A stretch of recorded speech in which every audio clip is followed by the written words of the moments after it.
I'm Margot Daniels. I'm 67. I retired from the National Forest Service after nearly 40 years working in the field. These days, I live alone in a small cottage outside Montrose, Colorado. The house groans when it rains. The coffee takes its time, but the quiet is mine. After my husband Paul passed away, the silence stretched longer. I filled it with the sound of old field radios, the smell of wood smoke, and memories of Jessica. She was my daughter, my shadow, and my reason. When she was little, I taught her to tie knots, pitch a tent in the living room, and make pancakes on a portable stove. Her sleeping bag with the ducks is still in the attic. Raising her wasn't easy, not after Paul got sick and left me to hold everything together. He died when she was 12. I worked long shifts, took consulting gigs, and canceled everything that didn't revolve around her. Every summer we would escape into the mountains. She loved Red Feather Lakes, the San Juans, and the way the trees whispered secrets if you listened closely. I believed her. Last Thursday morning, at around 9:15 a.m., my phone buzzed while I was trimming the lavender by the back porch. The message was from Jessica. It didn't start with hello. She said the family vacation at Willow Pines retreat would not include me this year. Mark's parents had planned the trip. They wanted it to be just for their side of the family. She ended it with "Hope you understand." I read it twice, then a third time. I didn't answer. I just stood there with the shears still in my hand, looking past the trees into something that wasn't really there. I walked inside, dried my hands, and opened the drawer with the topographic maps. The one I pulled out was labeled Willow Pines. I knew every ridge and trail. Back in the 90s, I had helped survey that land, before the cabins and the spas, before the luxury weddings and polished brochures. It was just forest back then, clean, untouched, real. I took Jessica there when she was 5. She picked wild blueberries and ruined 3 shirts from the stains. She didn't care. My finger followed the curve of the trail we used to call Elk Heart. That's where she lost her first tooth. That's where I showed her how to find north using shadows. That's where we buried her glitter pins and a note to her future self in a tin lunchbox. Site 14. Our favorite. I stared at the map for a long time. A robin tapped on the feeder outside. Somewhere above a plane crossed the sky. I wondered if they were on it. No one yelled. No one cried. Just a quiet message that told me I no longer fit in the picture, not even as a shadow. I guess I'm not needed anymore. But the forest taught me something. When a tree falls, it feeds the ground. It does not disappear. I didn't know what came next, but I knew one thing. I wasn't done becoming. The drive to Willow Pines was quiet. I left just after 6:30 a.m., taking the back roads through Ridgeway to avoid the weekend traffic. The road curled like an old friend. I knew every curve by heart. At the final bend just before the gate, I slowed the truck and pulled into the maintenance entrance. No one saw me arrive. I wore a plain canvas jacket and hiking boots, the same kind I'd worn years ago when I walked these trails as a field tech. My name tag simply said Ms. Daniels. That was enough. No one asked more. Jessica's family had arrived the night before. Her husband Mark greeted me near the lodge with a half smile that didn't touch his eyes. He said something about it being nice of me to help this week. Said Martha appreciated the staff keeping their distance during family photos. I nodded. He moved on. Jessica passed me on the stone path at around 9:20 a.m., holding little Benjamin's hand. Her eyes flickered when she saw me but didn't settle. She gave a tight smile and said it was good I could assist with coordination. I said I was glad she made it up the mountain safely. That was all. At breakfast, I stood beside the servers and helped refill the carafes. The dining room buzzed with laughter and camera flashes. I wasn't offered a seat. Martha was in the center, wrapped in a shawl with embroidered initials.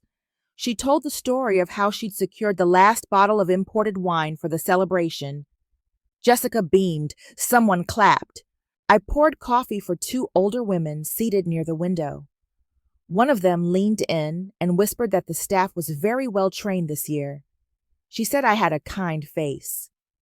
I thanked her, then returned to the sideboard. Later that morning, they gathered near the edge of the lake for a family photo. Mark gestured to the photographer. Jessica touched up her lipstick. I stood behind a pine tree just far enough to be invisible. When Benjamin ran toward me chasing a butterfly, Jessica called him back quickly. She looked over her shoulder once, then turned away. The afternoon sun filtered through the trees.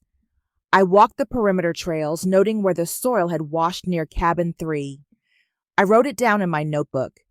At the overlook, I saw them eating lunch by the fire pit. Martha was holding court again, waving a gold-rimmed wine glass as she recounted her Paris shopping trip. Jessica laughed louder than usual. I stood still until the shadows stretched long. By 5:45 p.m., I was in the back kitchen helping the team prepare for dinner service. Someone had mislabeled the gluten-free trays. I fixed it. Quietly. Mark came in to ask about the table settings and called me Ms. Daniels again. He didn't wait for an answer, just nodded and walked out. When dinner began, I stood just outside the glass doors. From where I was, I could hear Martha making a toast about legacy and family values. Jessica dabbed at her eyes. No one looked my way. Not once. After dessert, they moved to the lodge deck for cigars and storytelling. I slipped away past the garden path, down toward the original fire circle. That's where Jessica and I once roasted marshmallows, while wolves howled in the distance. I remember her small fingers gripping mine, asking if the wolves would come for us. I had told her then that not everything wild is dangerous. Some things just want to be seen. Around 8:20 p.m., I sat on the cabin porch with my journal open but untouched. Inside, laughter kept rising. The same kind of laughter that used to come from our tent when we shared stories under nylon stars. I felt the ache. Not a sharp one, just a slow, dull throb. The kind that comes when your name is still known, but your presence no longer matters. No one told me to leave. No one raised their voice, but every choice made it clear. I wasn't part of their picture, not because I was hidden, but because I had been gently pushed outside the frame. And still I stayed, not out of pride, but to see the truth fully without excuse. Because sometimes love isn't loud. Sometimes it watches and waits. Dinner was set on the west deck under strings of amber lights swaying gently in the breeze. 8 chairs circled the long wooden table. I had polished that table myself when it first arrived. The staff moved like clockwork, serving trout with lemon glaze and wild mushroom risotto.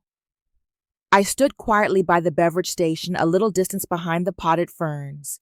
Jessica wore a pale green dress that reminded me of the one she picked for her 8th grade recital. She stood when dessert plates were cleared and tapped her glass. Her voice rang out warm but practiced.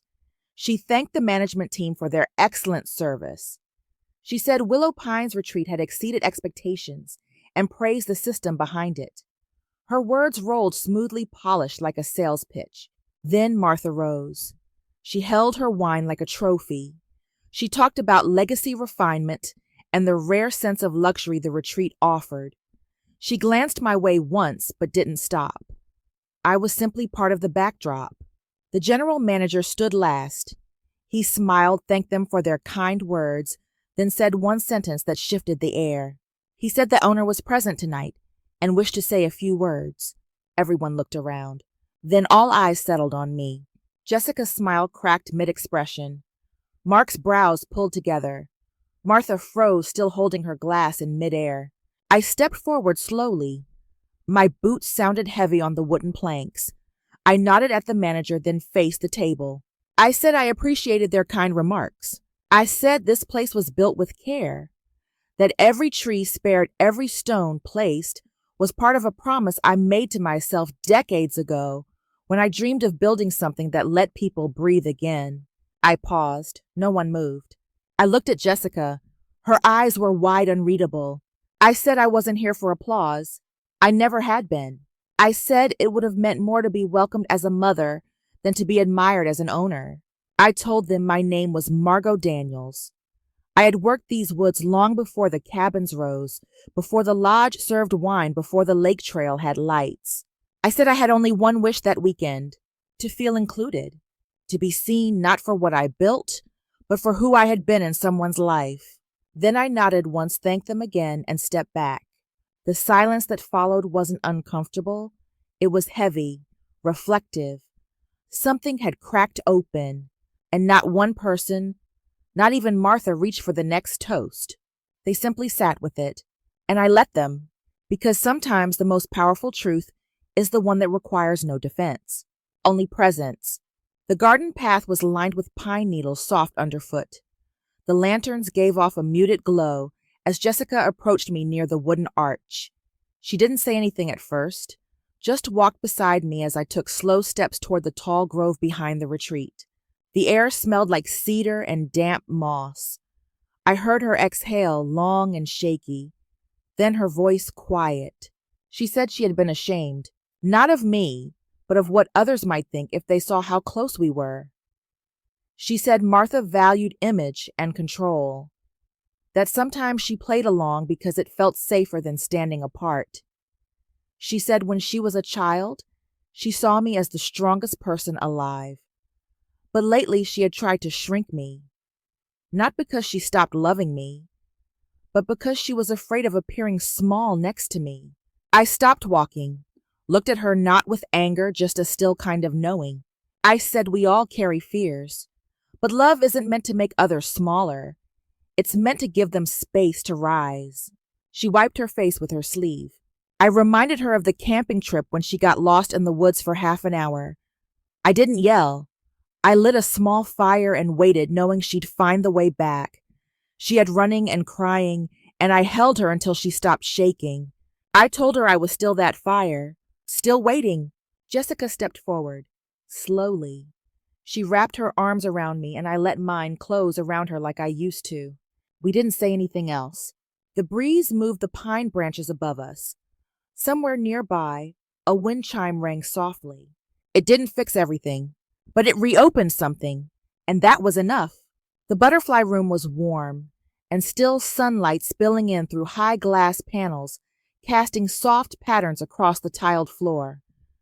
Margot held Eden's small hand as they stepped inside. Rows of hanging chrysalises lined the curved walls like tiny ornaments of hope.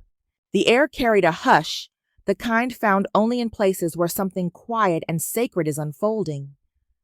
Eden moved closer to a cluster of glass pods, her nose nearly touching the barrier. Margot knelt beside her, pointed to one chrysalis. It had begun to tremble. Eden whispered if it made her sad, watching them struggle like that. All that waiting, all that stillness before they finally break free. Margot thought for a long moment. Then she said, sometimes the waiting is part of the becoming. That pushing against the shell is what makes the wings strong enough to fly. Eden looked at her with the wide, soft eyes, then nodded without needing more. One chrysalis cracked. A folded creature emerged, trembling and awkward. It clung to the branch with thin legs, body pulsing wings, curled in tight like sleeping paper. Margot didn't speak. She just watched, let the moment hold her. Footsteps approached. Jessica stood in the doorway, eyes red, mouth set in a quiet line. She didn't interrupt, just stepped close, placed a hand on Margot's shoulder. No words, no drama, just the weight of skin against skin. Margot reached up and covered it with her own. The butterfly straightened. Its wings opened slowly like it remembered how. Orange and black veins glimmered in the light. Eden gasped. The tiny creature fluttered once, then again. Stronger now. Jessica crouched down beside them. She didn't say anything, but her other hand found Eden's back and stayed there.